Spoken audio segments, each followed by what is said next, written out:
हमारे खास कार्यक्रम रिपोर्टर लाइव में आपका बहुत बहुत स्वागत है।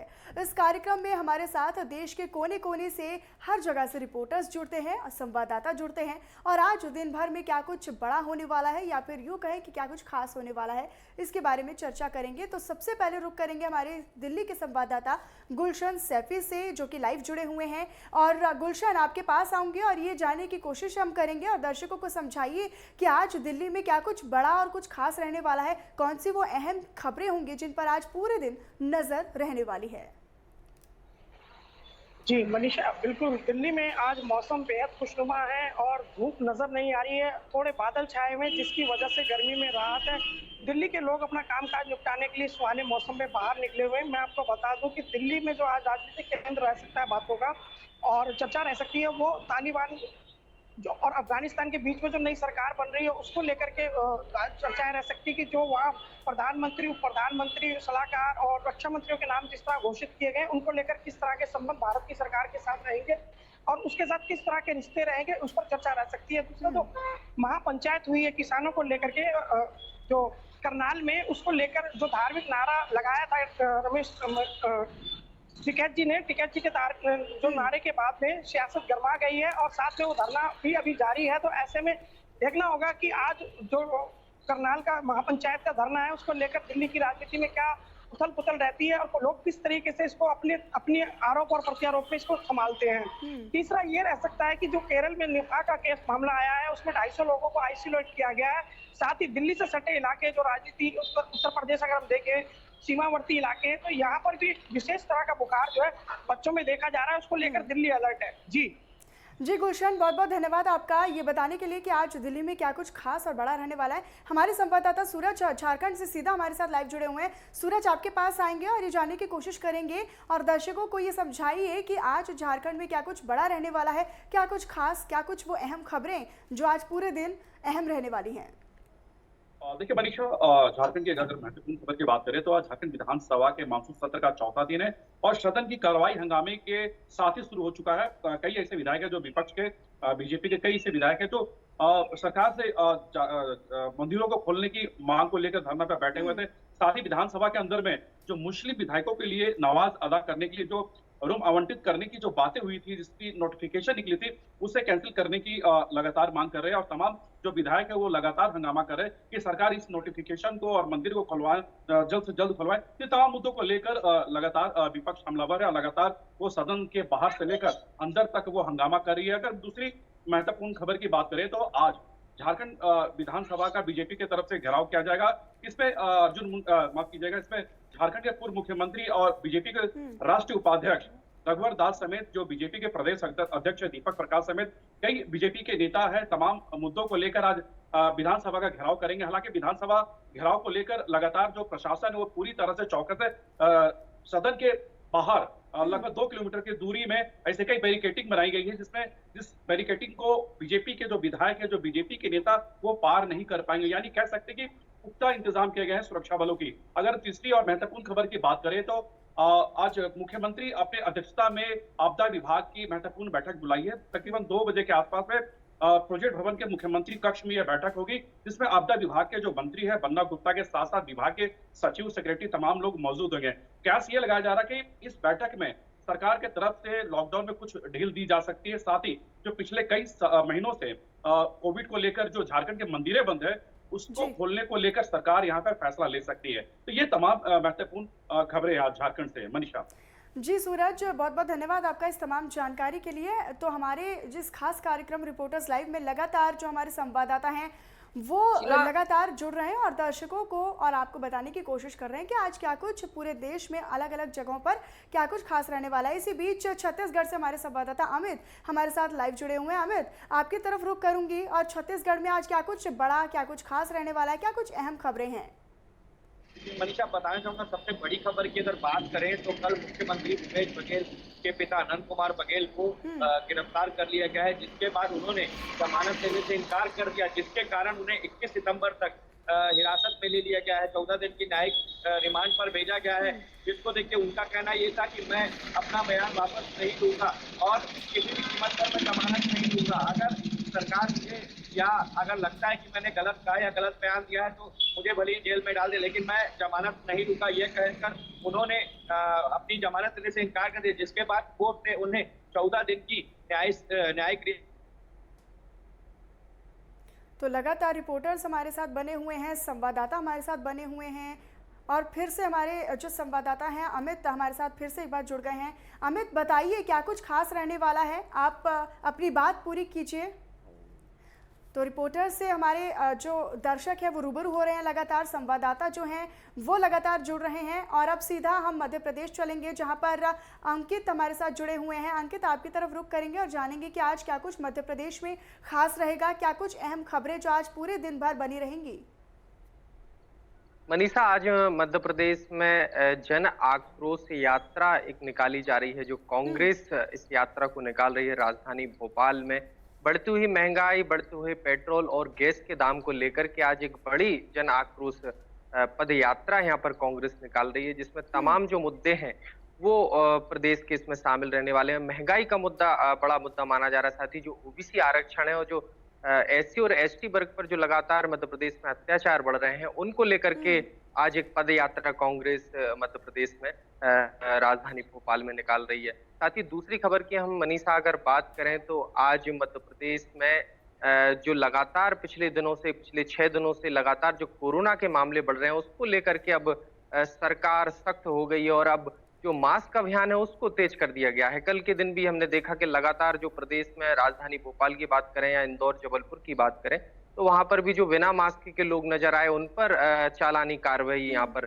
की गई। तो अभी प्रदेश सरकार ने और जो पुलिस प्रशासन है वो इस मामले को लेकर के सख्त हो गया। लगातार जो चालानी प्रक्रिया है वो मध्य प्रदेश में की जा रही है। साथ ही तीसरी खबर की हम बात करें तो मध्य प्रदेश के मौसम की जो हम बात करें तो आज प्रदेश में लगातार कई जगह भारी बारिश का दौर देखने को मिला। पिछले दिनों जो मौसम विज्ञान केंद्र है उसने अनुमान लगाया था कि एक नया सिस्टम एक्टिव हुआ है जिसके चलते मध्य प्रदेश में आगामी दिनों में भारी वर्षा होगी। साथ ही अभी फिर एक चेतावनी जारी की है मध्य प्रदेश के 12 जिलों में मौसम विज्ञान केंद्र ने येलो अलर्ट जारी किया है। साथ ही जो और बाकी के जिले हैं वहां पर भी बौछार के साथ गरज चमक के साथ जो है बारिश होने की संभावनाएं मौसम विज्ञान केंद्र ने जताई है। मनीषा, ठीक अंकित, बहुत बहुत धन्यवाद आपका इस तमाम जानकारी के लिए और ये दर्शकों तक पहुंचाने के लिए कि क्या कुछ आज मध्य प्रदेश में जो है वो खास रहने वाला है। हमारे संवाददाता उत्तर प्रदेश से सीधा विनायक गुप्ता हमारे साथ जुड़े हुए हैं लाइव। विनायक, क्या कुछ यूपी में खास रहेगा आज पूरे दिन, क्या कुछ वो अहम और बड़ी खबरें हैं जिन पर आज लोगों की नजरें बनी रहेंगी? जी, आपको बता दें कि उत्तर प्रदेश में जो है 3 जो है बहुत महत्वपूर्ण चीजें हैं। आपको बता दूं कि 3 बड़ी खबरें हैं। कहा जाए तो अगर बात करें तो सबसे पहले 2022 के विधानसभा चुनाव जो है नजदीक आने लग गए हैं और जिसको लेकर के जो बीजेपी पार्टी से लेकर के और जो विपक्षी पार्टी है सभी तौर पर अब तैयारियां जो है पूरी करने की कोशिश कर रही है। वहीं बीजेपी ने कई जगहों की जो है लिस्ट की घोषणा कर दी है प्रत्याशियों की और साथ ही साथ जो तैयारियां हैं बहुत जोर शोरों से की जा रही है जिससे कि आने वाले 2022 के चुनाव के समय में बीजेपी किसी भी तरीके से पीछे ना दिखे और बहुत बहुमत से दोबारा से एक बार फिर सरकार बना सके। और साथ ही साथ अगर दूसरी खबर की बात करें तो कोविड को लेकर के उत्तर प्रदेश के मुख्यमंत्री योगी आदित्यनाथ बहुत ही सतर्क हैं और साथ ही साथ जो कोविड-19 के जो नोडल अधिकारी है उनके साथ में बैठकें कर रहे हैं। उनको जो है गाइडलाइंस जो जारी की गई है उसका पालन करवाने के लिए निर्देश दिए, क्योंकि तीसरी लहर वो भी इसी टाइम पे ही आने वाली है। नवंबर, दिसंबर, अक्टूबर के बीच में ही तीसरी लहर भी शुरू हो जाएगी, तो उसको लेकर के सतर्कता अभियान चलाया जा रहा है। लगातार जितने भी जिले में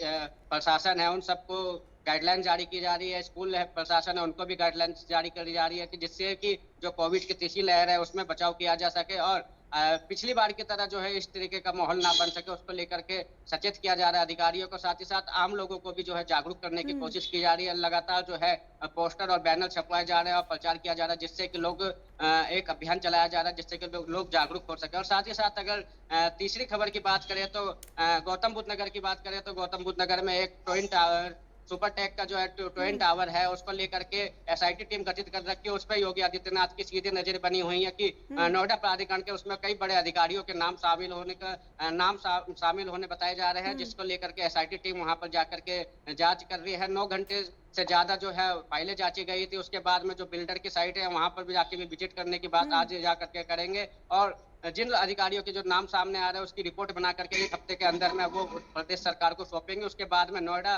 के जो प्राधिकरण के अधिकारी है जिनकी इनकी मिली भगत पाई जाएगी उनके खिलाफ सख्त से सख्त कार्रवाई की जाएगी। जी विनायक, बहुत बहुत धन्यवाद आपका इस तमाम जानकारी के लिए और अपडेट के लिए। तो कोरोना को लेकर जो प्रदेश भर में जो यूपी सरकार है वो सतर्कता अभियान चला रही है ताकि लोगों को जागरूक किया जा सके कोरोना की तीसरी लहर के लिए। संवाददाता ज्ञानेंद्र तिवारी उत्तराखंड से जुड़े हुए हैं हमारे साथ, तो उनकी तरफ चलते हैं। ज्ञानेंद्र, बताइए, हमारे दर्शकों को समझाने की कोशिश कीजिए कि आज पूरे दिन उत्तराखंड में क्या कुछ खास रहने वाला है, क्या कुछ अहम और कौन सी वो महत्वपूर्ण और बड़ी खबरें हैं जो आज पूरे दिन बनी रहेंगी। देखिए, उत्तराखंड की बात करें तो उत्तराखंड में सबसे बड़ी खबरों की बात करें तो भाजपा ने उत्तराखंड चुनाव प्रभारी के रूप में जिस तरीके से प्रहलाद जोशी को जिम्मेदारी दी है, सह प्रभारी के रूप में लॉकेट सिंह को जिम्मेदारी दी गई है, इसके अलावा आरपी सिंह को जिम्मेदारी दी गई है, तो कहीं ना कहीं जिन लोगों को ये जिम्मेदारी मिली है उसके बाद से भाजपा की रणनीतियां तय होनी है। अब ऐसे में प्रदेश भाजपा की तरफ से कहीं ना कहीं आगामी रणनीतियों के लेकर आज चर्चा होगी और ऐसे में नई जो जिम्मेदारी मिली है उनको कहीं ना कहीं आगे भी पहुंचाना है। ऐसे में अगर हम बात करें तो भाजपा की तरफ से जो कमान दी गई है इन लोगों को, उनका कितना प्रभाव पड़ेगा इस बात को लेकर जो प्रदेश के अंदर मंथन है वो देखने को मिल सकता है। दूसरी अगर हम बात करें जिस तरीके से मुख्यमंत्री का आज कुमाऊं का दौरा है, नैनीताल का दौरा है, 2 दिवसीय ये दौरा है। मुख्यमंत्री अभी थोड़ी देर बाद नैनीताल पहुंचने वाले हैं। वहां जिस तरीके से साहसी पर्यटन को बढ़ावा देने के लिए विभिन्न जो कार्यक्रमों का आयोजन किया जा रहा है, उन कार्यक्रमों की जो शुरुआत की गई है उसका शिलान्यास मुख्यमंत्री के हाथों होना है। ऐसे में जिस तरीके से लगातार देखने को मिल रहा है कि मुख्यमंत्री जो दौरे हैं कुमाऊं के वो लगातार उनके हो रहे हैं। ऐसे में 2 दिवसीय एक बार फिर वो कुमाऊं के दौरे पे हैं, नैनीताल में वो आज रहेंगे और जिस तरीके से पहले वो साहसी खेलों से संबंधित कार्यक्रमों में शिरकत करेंगे, उसके बाद भाजपा का जो जिला मुख्यालय है नैनीताल का वहाँ वो पहुँचेंगे और वहाँ जो पदाधिकारी हैं, कार्यकर्ता हैं, उनसे मिलेंगे और कहीं ना कहीं आगामी जो रणनीतियाँ हैं चुनाव के मद्देनजर उसको लेकर चर्चा होगा। इसके अलावा जो सरकार की तरफ से, संगठन की तरफ से लगातार जो कार्यक्रम चलाए जा रहे हैं, जो योजनाएं जन जन तक पहुंचानी है, उस पर कितना प्रगति हुआ इस बात को लेकर पदाधिकारियों के साथ मंथन हो सकता है। दूसरी तरफ इसके बाद जिस तरीके से मुख्यमंत्री वहां के जो जिलाधिकारी हैं, डीएम हैं, एसएसपी हैं, इसके अलावा जो अन्य अधिकारी हैं उनके साथ मीटिंगें करेंगे और कई तरह के जो निर्देश हैं वो दे सकते हैं और कहीं ना कहीं काफ़ी अहम माना जा रहा है ये दौरा। और ऐसे में देखा जा रहा है कि कहीं ना कहीं कुमाऊं के इस जो लगातार जो दौरे हो रहे हैं और खुद खटीमा से मुख्यमंत्री आते हैं, ऐसे में पिछले दिनों जो बदलाव भी उत्तराखंड के अंदर हुआ था तो यही बात कही जा रही थी कि कुमाऊं में भाजपा कमजोर है और ऐसे में लगातार भाजपा का दमखम जो है उत्तराखंड के कुमाऊं में देखने को मिल रहा है। तो ये साफ जाहिर है कि भाजपा अपने आप को मजबूत करने में कुमाऊं में जुटी हुई है। इसके अलावा अगर खबरों की बात कर ले तो मौसम विभाग की तरफ से जो चेतावनी है येलो अलर्ट के रूप में जारी किया गया है।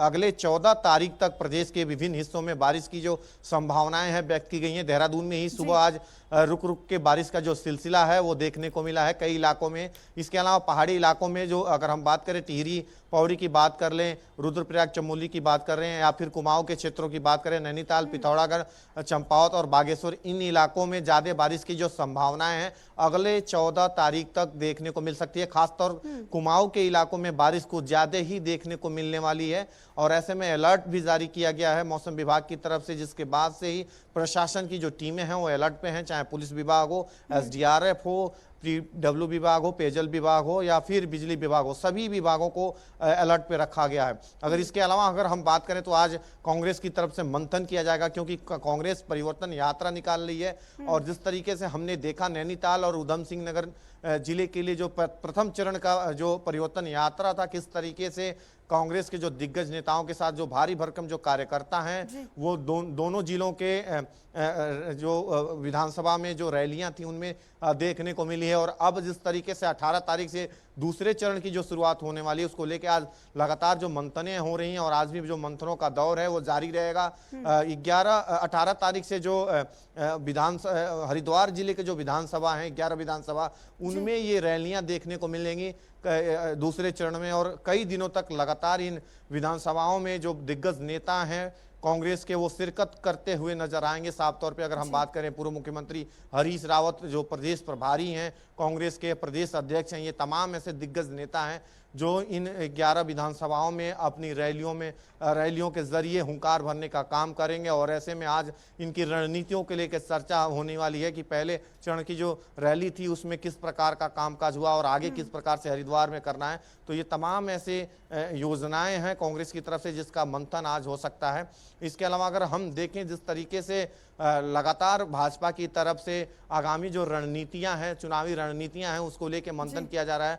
अल्पसंख्यक आयोग के जो भाजपा अल्पसंख्यक जो आयोग है उसके जो राष्ट्रीय अध्यक्ष हैं वो उत्तराखंड जमाल सिद्दीकी उत्तराखंड के दौरे पे हैं, 2 बजे प्रेस कॉन्फ्रेंस करेंगे। और ऐसे में जिस तरीके से उत्तराखंड के अंदर अल्पसंख्यक मोर्चा को जोड़ने की लगातार जो कवायद है कांग्रेस भाजपा की तरफ से की जा रही है उसको और मजबूती देने की दिशा में प्रयास किया जा रहा है। और एक प्रेस कॉन्फ्रेंस के जरिए वो बताएंगे कि किस प्रकार से भाजपा पूरे देश भर में काम करी इसको लेकर और उत्तराखंड में भी किस तरीके से अल्पसंख्यक समुदाय से जुड़े हुए जो लोग हैं उनको किस तरीके से जोड़ रही है और किस तरीके से सरकारें भी उनके लिए काम कर रही है। तो आज उनकी प्रेस कॉन्फ्रेंस भी होनी है। जी ज्ञानेंद्र, बहुत बहुत धन्यवाद आपका इस तमाम जानकारी के लिए। तो उत्तराखंड में क्या कुछ खास रहने वाला है ये हमारे संवाददाता ने आपको बताया। अब सीधे रुक करेंगे जम्मू कश्मीर से। हमारे संवाददाता अजहर हुसैन हमारे साथ लाइव जुड़े हुए हैं। अजहर, क्या कुछ जम्मू कश्मीर में खास रहने वाला है आज पूरे दिन? क्या कुछ महत्वपूर्ण खबरें आज बनी रहेंगी? जी मनीषा, सबसे पहले मैं बताना चाहता हूं कि कश्मीर में जो सबसे अहम फैसला लिया गया जब से एब्रिगेशन जो है 370 का हुआ है तब से लेके जो है गवर्नर इंतजामिया ने काफ़ी कुछ जो है महत्वपूर्ण फैसले लिए हैं। कल एक गवर्नर इंतजामिया की तरफ से एक और अच्छा बयान आया है जिसमें ये बताया गया कि जितनी भी जो पीडीडी के जितने भी बिल्स है, क्योंकि आपको पता ही है यहाँ पे जो बिजली का बहरान है कश्मीर में, बिजली को लेके काफी कुछ बहरान, क्योंकि आने वाले सर्दियों के आयाम में बिजली की काफी कमी यहाँ पे महसूस होती है। इसको लेके गवर्नर इंतजामिया जो है पहले से ही संजीदा है इस चीज को लेके। तो इस चीज का एक बड़ा जो कल एक बड़ा बयान आ गया जिसमें गवर्नर इंतजामिया ने ये कहा जितने भी इंडस्ट्रियल है, जितने भी बिजनेस एसेट एस्टेब्लिशमेंट है, तो उनके जितने भी पेंडिंग बिल्स है, क्योंकि ये जो पेंडिंग बिल्स है ये करोड़ों में आता है, तो उनको अल्टीमेट दिया गया कि वो जल्द से जल्द इस फीस की जो है अदायगी दी जाएगी। और साथ ही साथ मैं आपको बताता चलूं कि नेशनल कॉन्फ्रेंस फारूक अब्दुल्ला की तरफ से एक बड़ा बयान आ गया है कि आने वाले चुनाव में जो असेंबली चुनाव होने जा रहे हैं कश्मीर में, उसमें वो हिस्सा जरूर लेंगे, लेकिन उनकी यही मांग है, उनकी यही मांग अभी भी है कि आर्टिकल 370 के वापस लेने के हवाले से वो अभी उसी पे अड़े हैं कि उसको वापस किया जाए और इलेक्शन में वो हिस्सा लेंगे। जी मनीषा, और दूसरी बात यह है कि यहाँ पे जो है कल से जो है मौसम ने एक बार फिर करवट ली। मौसम ने हालांकि कल तक जो है मौसम में काफी जो है गर्म मौसम था यहाँ पे, तो कल शाम से जो हल्की बूंदाबांदी हुई जिसमें खासकर यहाँ पे जो अपर एरियाज है, पहाड़ी क्षेत्र एरियाज है, तो उनमें काफी क्या बोलते हैं इसको जी। तो बहुत बहुत धन्यवाद आपका अजहर हमारे साथ जुड़ने के लिए और ये बताने के लिए कि आज जम्मू कश्मीर में क्या कुछ खास रहने वाला है। तो हमारे जो संवाददाता हैं वो अलग अलग राज्यों से यहाँ पर जुड़े और आपको ये बताने की कोशिश की कि आज देश के अलग अलग कोने में अलग अलग हिस्सों में क्या कुछ खास रहने वाला है।